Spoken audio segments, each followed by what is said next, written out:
आज हम पढ़ने जा रहे हैं मैकेनिज्म ऑफ वेंटिलेशन में, this is one of the most difficult questions considered in paper 2। क्यों? हालांकि अगर आप पढ़ लेंगे तो आसान है, लेकिन होता क्या है कि एक तो इसका आंसर काफी लंबा है, और उस आंसर के अंदर कोई भी चीज आप गलत अगर लिख देंगे, और यूजुअली कंफ्यूजन ऐसी होती है मैकेनिज्म लिखते हुए कि आप उल्टा पुल्टा कुछ ना कुछ लिख देते हैं, और उस वजह से ये होता है कि यू लूज योर मार्क्स। तो इसलिए आज पहले तो हम समझेंगे कि जब एयर पैसेज तो हमने समझ लिया, लेकिन उस एयर पैसेज के अलावा लंग का क्या रोल है, या सराउंडिंग और कौन कौन से स्ट्रक्चर्स होते हैं उनके ऊपर बात करेंगे। और ये हमारे चैप्टर का आप समझ लीजिए कि मेजरली लास्ट पार्ट है। इसके बाद स्मोकिंग के बारे में थोड़ी सी बातें करनी है और बस चैप्टर खत्म है। तो मैं आपके सामने सबसे पहले डायग्राम लगा लेता हूं, जिसकी वजह से आपको, जिससे समझाना आपको आसान हो जाए मुझे, क्योंकि हमने एयरवे को डिस्कस किया, लेकिन सराउंडिंग स्ट्रक्चर्स की डिस्कशन अभी भी बाकी है। ठीक है जी, तो आए जरा उसको डायग्राम में समझते हैं। डायग्राम आपके सामने आपको स्क्रीन पर नजर आने लगेगी। अब क्या नजर आ रही है डायग्राम? Yes sir. जी सर। डायग्राम नोट्स में ऑलरेडी मौजूद है, इसलिए परेशान होने की जरूरत नहीं है। एज यूजुअल डायग्राम बहुत बड़ी हो गई, थोड़ा सा इसको छोटा कर लेता हूँ। ये आपको डायग्राम नजर आ रही है। अच्छा, ये पूरा स्ट्रक्चर हम लोग ऑलरेडी पढ़ चुके हैं, तो let me just recall that the part जो हमने ऑलरेडी पढ़ा हुआ, जो नया है वो फिर हम दोबारा आपको बताते हैं। तो बेटा जो पार्ट हम ऑलरेडी पढ़ चुके हैं याद कीजिएगा, ये एपिग्लॉटिस था, जो कि कार्टिलेजियस स्लिट होती है जो ग्लॉटिस को बंद करती है। ग्लॉटिस लैरिंग्स के साथ छुप गया है। दिस वाज द लैरिंग्स, जो कि एक ब्रॉडर चैम्बर है, जो वॉइस बॉक्स के तौर पे भी काम करता है, because it contains vocal cords. And then you can see that it is the windpipe, also called as trachea, or you can see here that क्या मेंशन हुआ है, इनकम्प्लीट रिंग ऑफ कार्टिलेजेस। मैंने कल बताया था ना, सी शेप कार्टिलेजेस आगे से राउंड है, लेकिन पीछे से ये इनकम्प्लीट होती है। एंड देन हम लोगों ने बात की थी कि भाई ये नीचे आता है, and then it divides into two branches which are called bronchus. And then bronchus एक लंग में तो नहीं दिखा रहे, दूसरे लंग में आप दिखाएं तो ब्रोंकस जो है वो फर्दर डिवाइड हो रहा है, एंड जो स्मॉलर ब्रांचेस ये बन रही हैं, these branches these are bronchioles. And finally, at the end of bronchiole हमारे पास ये alveolar sacs हैं, alveoli हैं। ठीक है, ये स्ट्रक्चर तो बेटा हम लोग ऑलरेडी पढ़ चुके हैं। असल आपको जो आज बताना है, समझाना है, वो जरा बिगर पिक्चर को समझाना है। और वो बिगर पिक्चर क्या है, जिसकी बात हमने एयरवे में नहीं की थी, अब करेंगे। एज यू कैन सी कि जनाब ये हमारा जो थिन मस्कुलर बैग है, इलास्टिक बैग है, इसे हमने लंग कहा हुआ है। अब इस लंग की सराउंडिंग को थोड़ा सा समझना है। इस लंग की सराउंडिंग को बच्चों हम लोग थोड़ा सा समझना है, ताकि हमें मैकेनिज्म ऑफ ब्रीदिंग पढ़ना आसान हो जाए। सबसे पहले अगर आप देखेंगे तो लंग की बेस पर ये एक बड़ा ही डूम शेप, डूम कहते हैं गुंबद को, गुंबद होता है ना मस्जिदों के ऊपर गुंबद जो होता है, it's a Doom shape big large muscle है। और आप सब जानते हैं, स्कूल में पढ़ चुके हैं, we call this muscle what, diaphragm. Label already यहां पर हुआ है कि हमारे पास एक बड़ा सा मसल है जिसको हम डायफ्राम कहते हैं। और डायफ्राम के बारे में याद रखिएगा, इट इज द मसल जो कि आपके थोरेसिक कैविटी को, यानी डायफ्राम से ऊपर का जो पूरा पार्ट है ये थोरेसिक कैविटी कहलाता है, और डायफ्राम से नीचे जो पार्ट होगा इसे हम एब्डोमेन कहते हैं। तो diaphragm is also not only going to play part in the mechanism of breathing, but also it is the structure that separates your thorax from your abdomen. तो हमारे लंग्स के नीचे एक डूम शेप मसल है।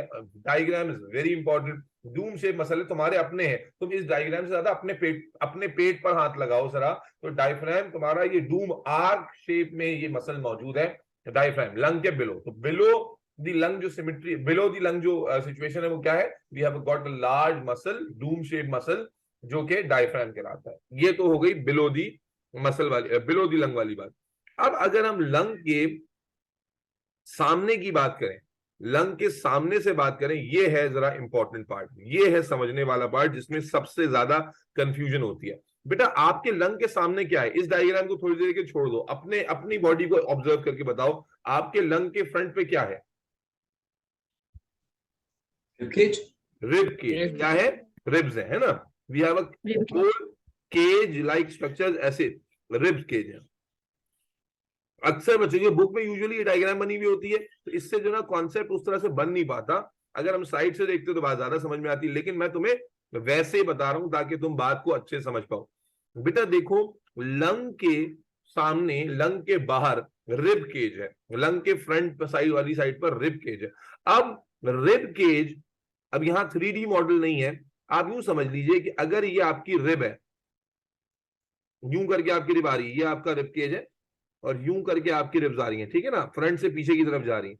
अब इसको इमेजिन करना बेटा, तो रिब केज की अंदर वाले साइड पर एक थिन लाइनिंग ऑफ मसल है जिसे हम कहते हैं internal costal muscles, internal intercostal या कॉस्टल मसल्स, इंटरनल। ये देखो डायग्राम में ऐसा लगता है लंग के ऊपर है, लेकिन सही बात यह है कि लंग के ऊपर नहीं है, बल्कि ये रिब केज के अंदर और बाहर वाली साइड पर है। इमेजिन कर पाना बेटा, इमेजिन कीजिए और अपने हाथों से पैल्पेट करके भी आप इमेजिन कर सकते हैं। Internal intercostal muscles, internal, internal क्यों कह रहे हैं? क्योंकि अंदर वाले हैं। किसके अंदर वाले हैं बेटा? मदी रिब केज के, रिब केज के अंदर वाले, उसके अंदर वाली साइड पर जो मसल्स हैं, यानी लंग से ज्यादा करीब ये वाले होंगे, यस और नो? भाई लंग से ज्यादा करीब यही वाले होंगे ना, क्योंकि लंग यहां पर है, लंग यहां लाई कर रहा है, हाँ या ना बोलो भाई। Yes sir. यस और सर। इसकी जो आउटर साइड है बेटा, आउटर साइड जो है ना, आउटर साइड, इस पर जो मसल्स हैं वो कहलाते हैं एक्सटर्नल इंटरकॉस्टल मसल्स।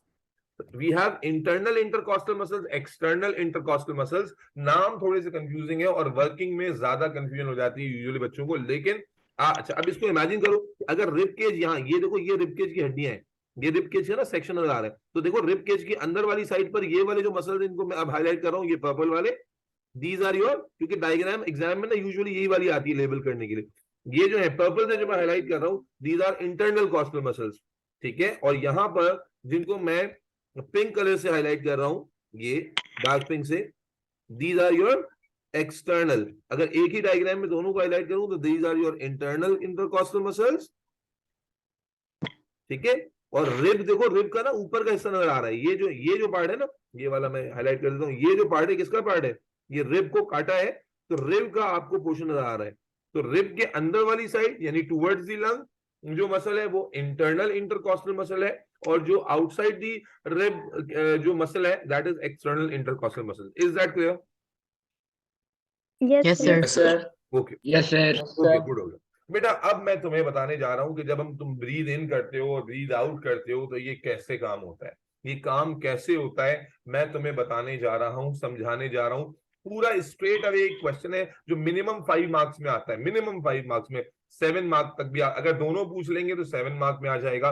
तो मुझे तुम सबका अटेंशन चाहिए। जब हम कहते हैं मैकेनिज्म ऑफ ब्रीदिंग, तो मैकेनिज्म ऑफ ब्रीदिंग को समझने के लिए दो चार सराउंडिंग स्ट्रक्चर्स का अंदाजा होना हमें जरूरी था। हमें ये तो पता है कि एयर ने मूव करना है, एयर ने बाहर एक्सेल होना है, लेकिन कैसे मूव करना है, मैकेनिज्म क्या चलता है, उसके लिए जो सराउंडिंग स्ट्रक्चर्स का आइडिया होना चाहिए था, वो था लंग, वो था रिब केज, वो था internal intercostal muscle, external intercostal muscles और डायफ्राम। तो अब हमने उनके बारे में बात कर ली है, डायग्राम से हमें आइडिया मिल गया है।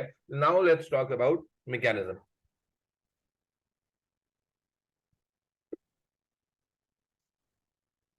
अफीफा आपको याद है मैकेनिज्म अच्छे से, या कंफ्यूजिंग लगता है, मुश्किल लगता है? सर मुश्किल लगता है। चलें देखते हैं कि आपकी मुश्किल कितनी आसान होती है। देखो वेंटिलेशन का या ब्रीदिंग के 2 स्टेजेस होते हैं, वी ऑल नो। कौन से 2 स्टेजेस होते हैं बच्चे?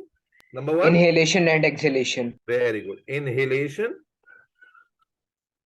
Also called as inspiration, and भाई अफीफा और ये लड़कियां हमारा जो है ना चीता, इसकी आवाज आ रही है, बाकी लोग क्यों नहीं? अदीबा, अदीबा फातिहा पढ़वा दूं तुम्हारे लिए बेटा? अदीबा नूर, अदीबा नूर के नाम में नूर आता है, मेरे नाम का तुमने जो है ना आधा हिस्सा लिया हुआ है, और तुम जो है ना, देखो मैं इतना बकबक करने वाला बंदा और तुम बिल्कुल खामोश पड़ी हुई हो। अदीबा जिंदा हो या फातिहा पढ़वा दें हम लोग, इसाले सवाब करवा दें आपके लिए? जिंदा हूं, जिंदा हूं भाई, जिंदगी का सबूत भी तो दीजिए। कुछ नहीं समझ में आ रहा तो कुछ गुनगुनाती रहो, ताकि पता तो चले तुम्हारी एग्जिस्टेंस है भी क्लास में या नहीं है। सीखो कुछ अफीफा से। खैर चलो, तो हमने क्या कहा, मैकेनिज्म ऑफ वेंटिलेशन में 2 स्टेजेस होते हैं। स्टेज 1 है इनहेलेशन, जाहिर है पहले एयर को इनहेल करेंगे और फिर एयर को एक्सहेल करेंगे। और एयर के साथ क्या होगा ये हम ऑलरेडी पढ़ चुके हैं। क्या हमने पढ़ लिया है कि एयर किस पाथवे से क्रॉस करेगी और कैसे जाके अल्वेलाई में सेटल होगी और कैसे गैसियस एक्सचेंज होगा? ठीक है ना, अब शुरू करते हैं। Yes sir. अब मेरे बच्चे, अब मैं तुम्हारे सामने फिजिकली होता ना तो मैं अपने खुद को शर्टलेस तो नहीं कर सकता था, लेकिन मैं तुम्हें समझा देता कि भाई क्या हो रहा है। तो आप थोड़ा सा ना इमेजिन करना अपने आप को, ठीक है, अपने आप को, या इमेजिन करो सामने एक बंदा खड़ा हुआ है और उस इमेजिनेशन को समझो, ताकि इस मैकेनिज्म को रट्टा ना लगाना पड़े, समझ में आ जाए, क्योंकि यूजुअली बच्चों को ये कंफ्यूजिंग लगता है क्योंकि वो रट्टा लगाते हैं। समझो, पहले मैं समझाने जा रहा हूं इनहेलेशन। अच्छा, जहन में रखें, इनहेलेशन में हमने क्या करना है, एयर को फिल इन करना है लंग के अंदर। अब लिसन केयरफुली मेरे बच्चे, इनहेलेशन शुरू कहां से होती है? एक नर्व होती है जिसे हम कहते हैं, अच्छा ये तुम नर्व का नाम भले याद ना रहे, लेकिन मैं चलो वैसी नॉलेज के लिए बता रहा हूं। एक नर्व होती है जिसे कहते हैं वेगस नर्व। क्या कहते हैं? वेगस, लास वेगस वाला वेगस है ना, वो ये होता है VAGUS वाला वेगस। तो एक नर्व होती है हमारी वेगस नर्व, जो डायफ्राम को ना सप्लाई, डायफ्राम को सिग्नल देती है। तो बेसिकली हाउ थिंग्स स्टार्ट, समझना, वो समझने का कॉन्सेप्ट बहुत इंपॉर्टेंट है मेरा बच्चा। होता ये है ड्यूरिंग इंस्पायरेशन, मैं पूरा लिखूंगा भी, लेकिन पहले समझो और एक एक पार्ट को ब्रेक करके बोलूंगा। During inspiration vagus nerve signal करती है दो मसल्स को। मसल्स को, कौन से दो मसल्स की बात करनी है हमने की है? एक हमने बात की है इंटरकॉस्टल मसल्स की, और एक हमने बात की है डायफ्राम की। दोनों को सिग्नल कौन करता है? Vagus nerve. बोलो भाई, दोनों को सिग्नल कौन करता है? Vagus nerve. Called as phrenic nerve. लेकिन चलो, तुम्हें नर्व का नाम नहीं, बस नर्व के सिग्नल आते हैं। दोनों मसल, यानी एक्टिविटी लंग से शुरू नहीं होती। समझने की बात यह है, गड़बड़ क्या है, आप जब कोशिश करते हैं कि लंग से शुरू करें, गड़बड़ हो जाती है, लॉजिकली करेक्ट नहीं होता। होता यह है कि देखो, जब lung is like a balloon, है ना, और लंग में जब हवा तुमने भरनी है तो basically you want lung to expand, you want lung to expand. अब होता क्या है, listen carefully, lung is packed in a cavity. तो अब होता यह है कि लंग एक्सपैंड हो सके, उसके लिए बॉडी क्या करती है कि बॉडी डायफ्राम को सिग्नल देती है कि भाई रिलैक्स हो जाओ। डायफ्राम को क्या, देखो इमेजिन करो ये डायग्राम, जब तक ये डायफ्राम ऐसे डूम शेप रहेगा तब तक ये लंग को एक्सपैंड होने की जगह नहीं देगा ना। तो इमेजिन कीजिए कि अगर इनहेलेशन में लंग को एक्सपैंड होना है तो इट इज ऑब्वियस कि आपको इस कैविटी में, ये जो पूरी कैविटी है, इसकी जगह को बड़ा करना है। यस और नो? Yes sir. कैसे Yes, होगा? sir. कैसे होगा बेटा? इसके लिए सबसे पहले डायफ्राम जो है विल मूव डाउनवर्ड। यस और नो? और जब डायफ्राम डाउनवर्ड मूव करता है तो it become flattened. Doom shape से क्या हो जाता है? थोड़ा सा फ्लैटेंड। तो डायफ्राम के नीचे मूव करने से यहां नीचे की तरफ मजीद जगह पैदा हो जाती है लंग को एक्सपैंड करने के लिए, नंबर वन। नंबर टू क्या होता है, यहां से भी आपको एक्सपैंड करना है, तो यहां से एक्सपैंड करने के लिए कौन से स्ट्रक्चर हैं जो बाहर से खींच पाएंगे, बाहर से एक्सपैंड कर पाएंगे? तो आप देख रहे हैं जो बाहर वाले मसल्स हैं, कौन से थे बाहर वाले मसल्स? External intercostal muscles. देखो, इसमें अक्सर बच्चे कंफ्यूज होते हैं, बड़ा आसान है। इनहेलेशन में एक्सटर्नल कॉन्ट्रैक्ट करते हैं। वैसे तो आप वॉल्यूम वाले कॉन्सेप्ट से याद रखें कि अगर लंग को बाहर खींचना है, यानी लंग के लिए जगह पैदा करनी है, कैविटी बनानी है, स्पेस बनानी है, तो जो बाहर है ना मसल, जो आउटर लाइनिंग है, वो कॉन्ट्रैक्ट किए जाते हैं, यहां से उनको पुल किया जाता है। उनके पुलिंग इफेक्ट की वजह से यहां साइड में भी जगह क्रिएट हो जाएगी। और अगर फिर भी याद नहीं रहता तो आप यूं याद रखें कि IE का कॉम्बिनेशन है। इनहेलेशन में एक्सटर्नल मसल्स एक्टिव होते हैं और एक्टिव होने का मतलब है एक्सटर्नल मसल्स कॉन्ट्रैक्ट होते हैं। तो ड्यूरिंग इनहेलेशन, ड्यूरिंग इंस्पायरेशन क्या हो रहा है बेटा?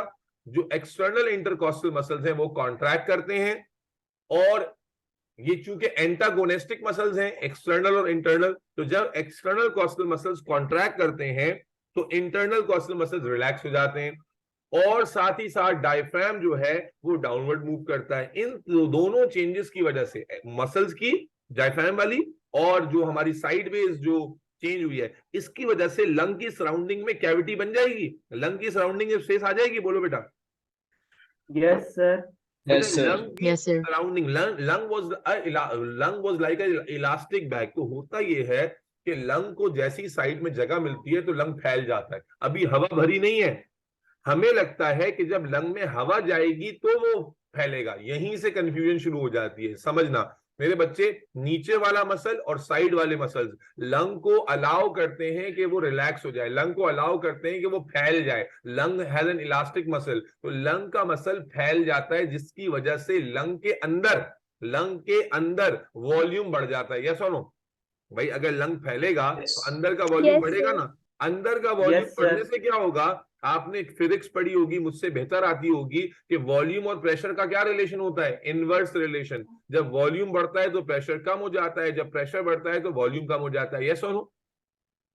Yes, sir. Yes, sir. What do we see, समझना, मैं फिर एक एक करके पजल के पीसेस जोड़ रहा हूं। क्या होता है, ड्यूरिंग इनहेलेशन जो डायफ्राम मसल है वो रिलैक्स होता है, नीचे वाली साइड पे जगह क्रिएट करता है। जो एक्सटर्नल कॉस्टल मसल्स हैं जो बाहर वाली साइड पर हैं वो कॉन्ट्रैक्ट करते हैं ताकि रिब केज से अटैच होते हैं, तो रिब केज को खींच लेते हैं, लंग को ओवरऑल स्पेस प्रोवाइड करते हैं, जिसकी वजह से लंग एक्सपैंड करता है। जब लंग एक्सपैंड करता है तो लंग के अंदर वॉल्यूम बढ़ जाता है, वॉल्यूम ऑफ लंग बढ़ जाता है, और प्रेशर इनसाइड द लंग क्या हो जाता है, कम।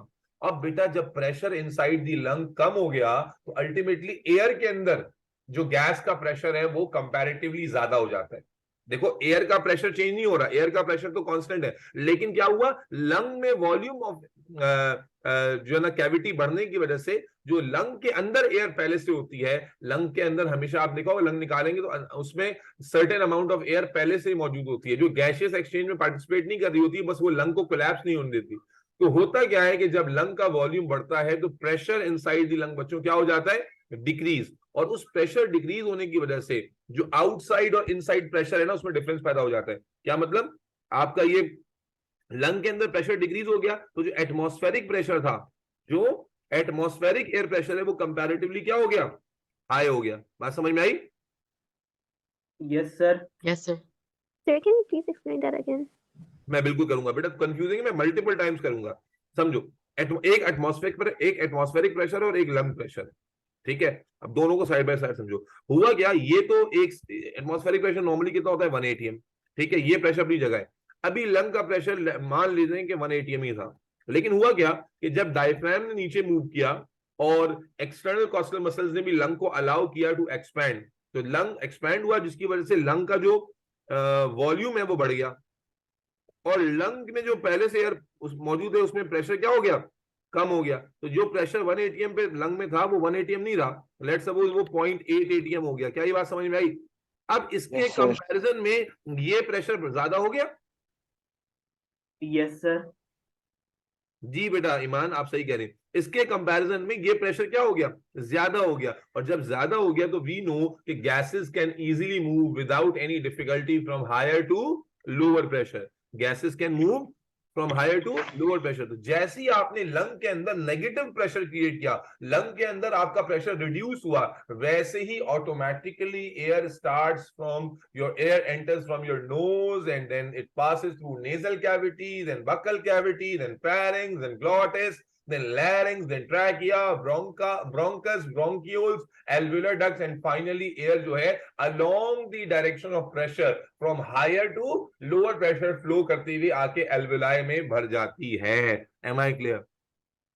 Yes, sir. Yes, असल sir. में ये टॉपिक कंफ्यूजिंग क्यों लगता है कि तुम्हें यूं लगता था अब तक, जो मेरा मानना है स्टूडेंट्स को देखता हूं मैं, तो मैं बच्चों को ये लगता है कि शायद हम हवा भरते हैं इसलिए लंग फूलते हैं। No no, not at all. Mechanism आप गलत अंडरस्टैंड करते हैं, इसी वजह से गड़बड़ होती है। होता क्या है, हवा भरने के लिए लंग को पहले से एक्सपेंड करा दिया जाता है ताकि अंदर नेगेटिव प्रेशर क्रिएट हो जाए, अंदर प्रेशर कम हो जाए, बाहर का प्रेशर कंपैरेटिवली ज्यादा हो जाए और एयर ऑटोमेटिकली मूव कर जाए। अब सुनने में आसान लग रहा है? Yes, Yes, sir. sir. Yes, sir. हमें क्या लगता है कि हम हवा भरते हैं, हवा ब्लो करते हैं, उसकी वजह से लंग फूल रहे हैं। No no, not at all.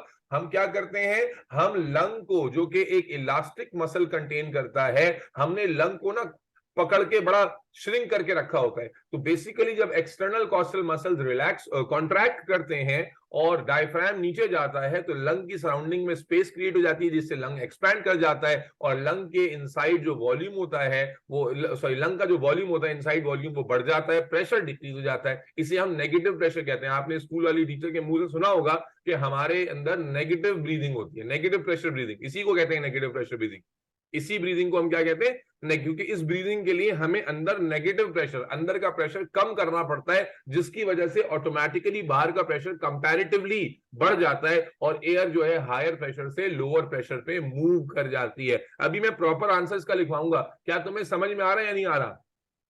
कि बेटा Yes, पहले sir. उसमें कंफ्यूजन अगर थी तो मुझे बताना भी कि पहले क्या कंफ्यूजन थी और क्लियर हो रही है कि नहीं, कि इंस्पायरेशन में पहले तो याद रखना है कि इंस्पायर आई का कॉम्बिनेशन है। इंस्पायरेशन में एक्सटर्नल मसल कॉन्ट्रैक्ट करते हैं, इंटरनल रिलैक्स करते हैं, डायफ्राम डाउनवर्ड जाता है, फ्लैटेंड हो जाता है। इन दोनों चेंजेस की वजह से लंग को अलाउ करते हैं ये कि लंग एक्सपैंड हो जाए, जिससे थोरेसिक वॉल्यूम या लंग वॉल्यूम डिक्रीज हो जाता है, सॉरी इंक्रीज हो जाता है।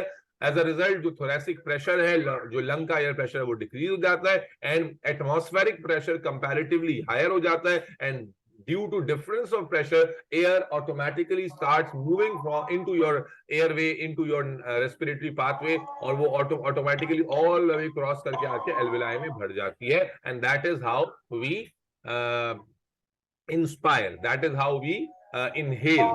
Is that clear? Yes, sir. Any questions? No questions, sir. लिखो, लिखते हैं बेटा, लिखते हैं। लिखना जरूरी है ये 5-6 नंबर में। लिखो बेटा, प्रॉपर आंसर कैसे लिख लेंगे? During inhalation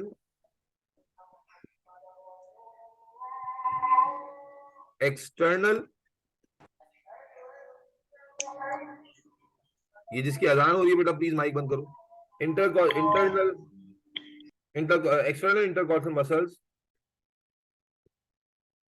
contract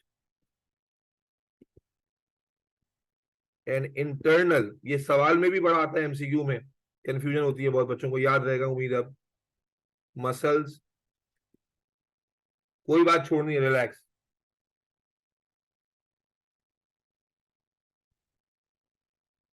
allowing lung to expand and diaphragm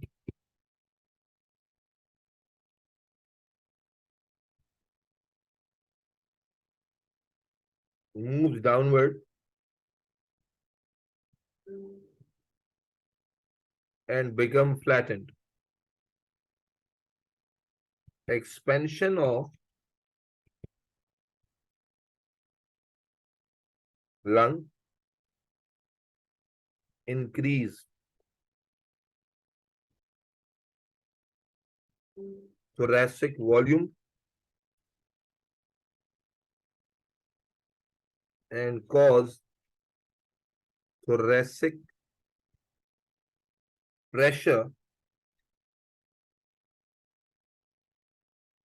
to decrease,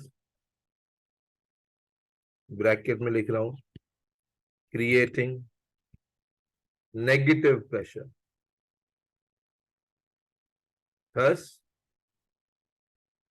air from atmosphere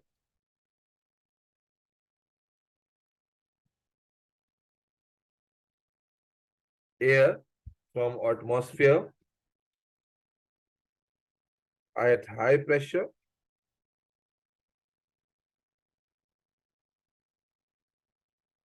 enters into airway towards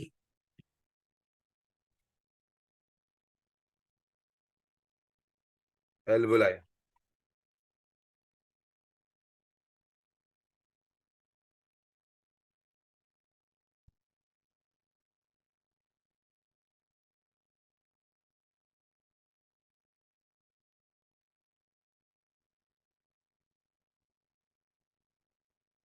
इसमें एक चेंज रह गया, जब रिब केज क्या होता है ड्यूरिंग इंस्पायरेशन, रिब केज कैसे मूव करता है बेटा?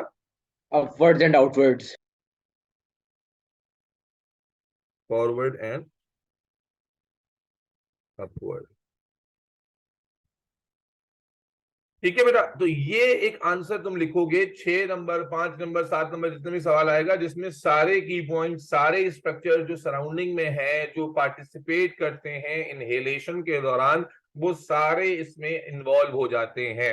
अब 2 मिनट के लिए मुझे बताओ, क्या तुम्हें बात क्लियर हो गई कि लंग पहले एक्सपैंड करता है, जिससे प्रेशर नेगेटिव साइड पे जाता है, जिससे एयर मूव करती है from higher to lower pressure. बेटा ईमान 1, ईमान 2, फसीहा, इफ्रा, मार, मदी, राफे, सामिया, सना, नीलम, बिलाल और पता नहीं कौन है, अफीफा, अब्दुल मुइज, माज, सबको क्लियर है?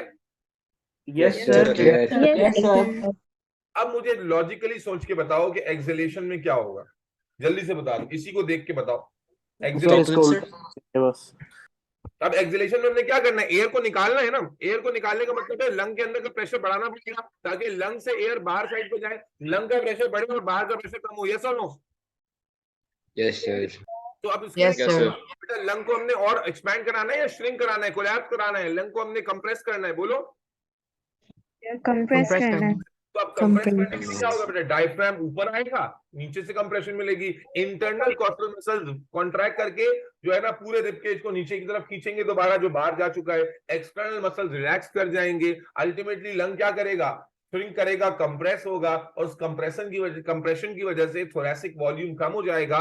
एज अ रिजल्ट जो प्रेशर है इनसाइड द लंग वो बढ़ जाएगा और बाहर का प्रेशर कंपैरेटिवली कम हो जाएगा, और अब एयर जो है वो एल्वेलाई से रिवर्स में एयरवे से होती हुई नोज के थ्रू एक्सहेल हो जाएगी।